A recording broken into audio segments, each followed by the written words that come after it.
Here, what the tour guides don't bring you out to, it's the labyrinth. Oh, the courtyard, the outside of this St. George Cathedral. And that's the labyrinth. It's difficult to actually see it, but I've been to the one in France and then the one in San Francisco, and here's the one in Cape Town. Wow. There's a festival where the kids come and get around the labyrinth to the center. Amazing, right? It's almost like a monastery courtyard. And this is what we really wish to see. But poor tourists who pay thousands of pounds got a tour guide. They're lazy to get out. I actually asked the church warden if I could come and see the labyrinth, and she let me through the back door because the automated door, secure, is locked, so she actually came through. So there we are. Siyahamba, the labyrinth. Welcome. The labyrinth is a walking meditation, a path of prayer that has its origins thousands of years ago. The only one path leads you from an outer edge in a circuitous way to the center. After reflecting there, you return following the same path.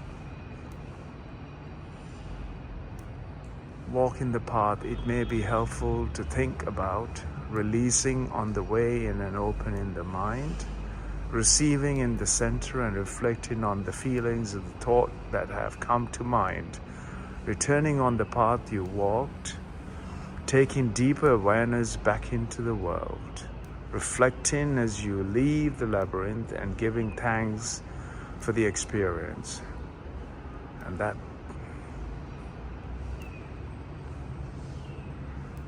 so the original one was from 1200 years here in Chartres Cathedral in France. Here I'm working and walking the labyrinth, right? The most of the time trying to get to the center is we're stepping outwards from the center.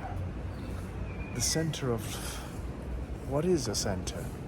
Center is what we call the inward center. That has a profound nature as to who you are, as you as life exists here on this incredible, infinite space of unknown.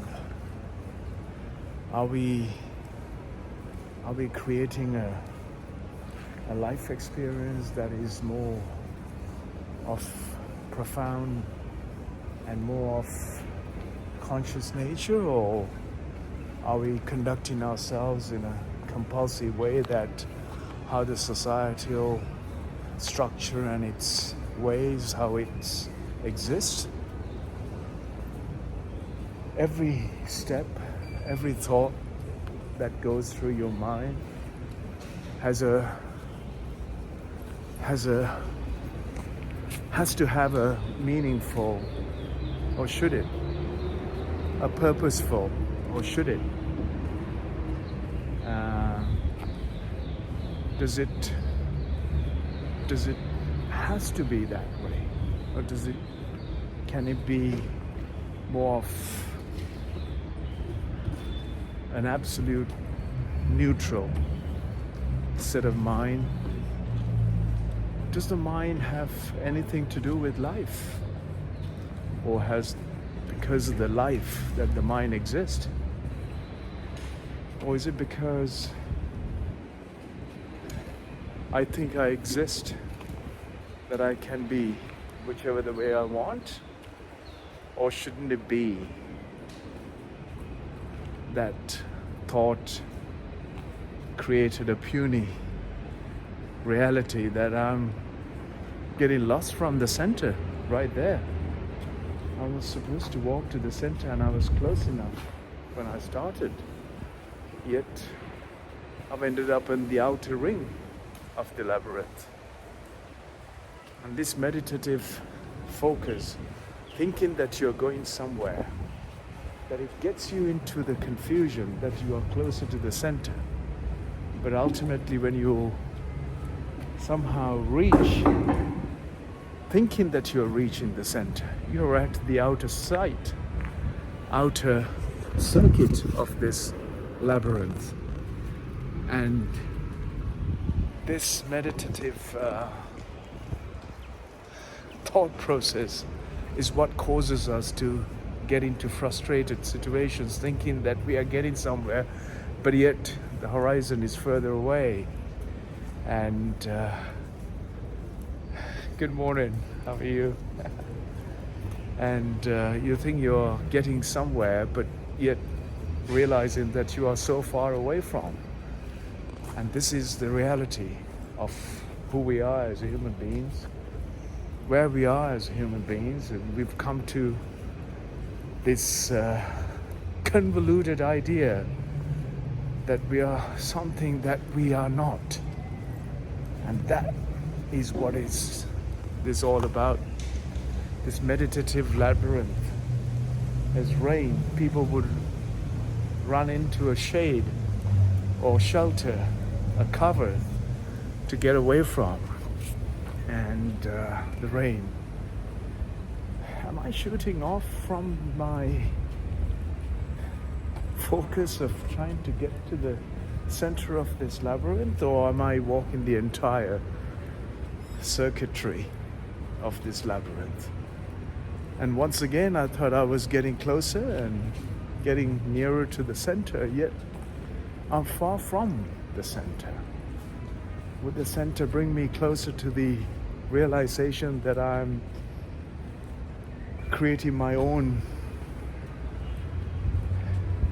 illusion in life? Or am I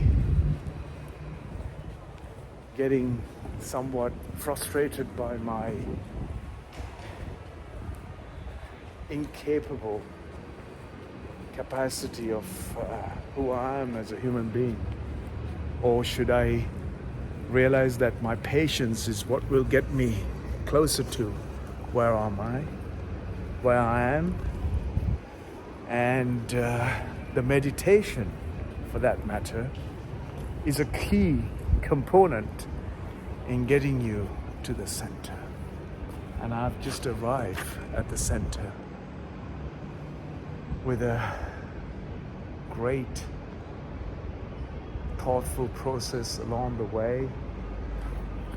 And imagine that that I've got to this wonderful mind game, or is it a meditative silence of life that I was able to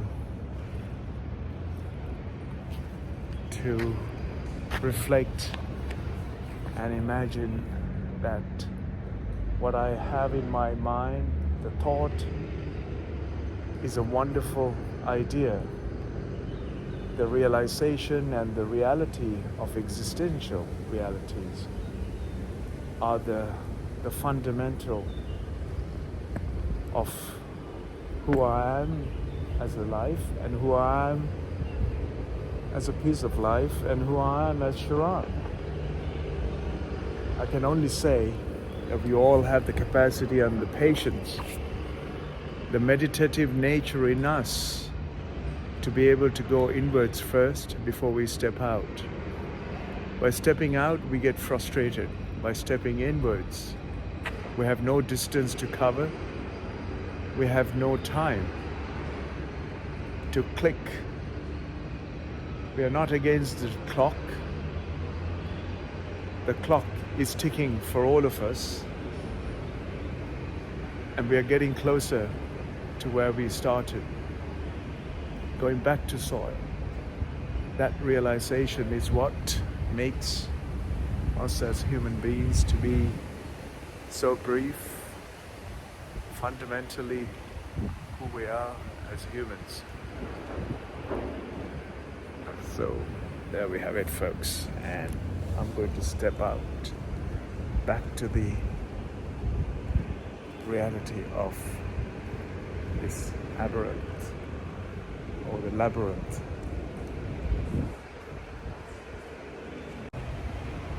It's my way out from the labyrinth, cleansed with true realities of life and reflecting on the very existence that we are here as temporarily, that we cannot change the environmental conditions that are around, from rain to storm to sunshine to cold to breeze to everything. And what is so important is to realize this and be sensitive to life. Here from the St. George's Cathedral, Cape Town, I reflect on the immerse of the creation and its existential realities. Here I am getting back into the cathedral through these wonderful people just allow me to get through that door where tourists are not coming. What a wonderful feature. Oh, need two hands for this.